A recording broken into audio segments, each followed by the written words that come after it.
Indian ഭരണഘടന പ്രശ്നോത്തരി 10-ാം ഭാഗം. Indian രാഷ്ട്രപതിയുടെ വീറ്റോ അധികാരങ്ങൾ എന്തെല്ലാം? ഇന്ത്യൻ രാഷ്ട്രപതിയുടെ വീറ്റോ അധികാരങ്ങൾ ഏതെല്ലാമാണ്? ഒന്നുകൂടെ പറയാം. ഇന്ത്യൻ രാഷ്ട്രപതിയുടെ വീറ്റോ അധികാരങ്ങൾ ഏവ? ഒരു ബിൽ നിയമമാകണമെങ്കിൽ രാഷ്ട്രപതിയുടെ അംഗീകാരം ലഭിക്കണം.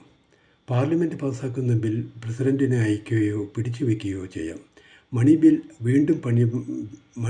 അല്ലെങ്കിൽ വീണ്ടും പരിഗണിക്കാനായി മടക്കി അയക്കുകയും ചെയ്യാം. ഇക്കാര്യത്തിൽ രാഷ്ട്രപതിക്കുള്ള വിവേചനാധികാരമാണ് വീറ്റോ പവർ. ഒരിക്കൽ കൂടെ പറയാം. ഒരു ബിൽ നിയമമാകണമെങ്കിൽ രാഷ്ട്രപതിയുടെ അധികാരം ലഭിക്കണം.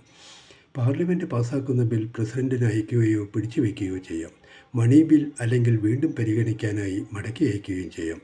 ഇക്കാര്യത്തിൽ രാഷ്ട്രപതിയുടെ വിവേചനാധികാരമാണ് വീറ്റോ പവർ. വീറ്റോ പവർ 3 വിധമുണ്ട്. വീറ്റോ പവർ 3 തരത്തിലാണ്.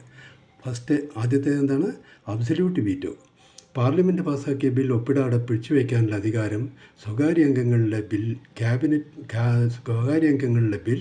ക്യാബിനറ്റ് രാജിവെച്ചതിന് ശേഷം വരുന്ന ബിൽ എന്നിവയുടെ കാര്യത്തിലാണ് രാഷ്ട്രപതിക്ക് ഈ അധികാരം ഉപയോഗിക്കാവുന്നത്. പാർലമെൻറ്റ് പാസ്സാക്കിയ ബിൽ ഒപ്പിടാതെ പിടിച്ചുവയ്ക്കാനുള്ള അധികാരം, സ്വകാര്യ അംഗങ്ങളുടെ ബിൽ, ക്യാബിനറ്റ് രാജിവെച്ചതിന് ശേഷം വരുന്ന ബിൽ എന്നിവയുടെ കാര്യത്തിലാണ് രാഷ്ട്രപതിക്ക് ഈ അധികാരം ഉപയോഗിക്കാവുന്നത്. 2.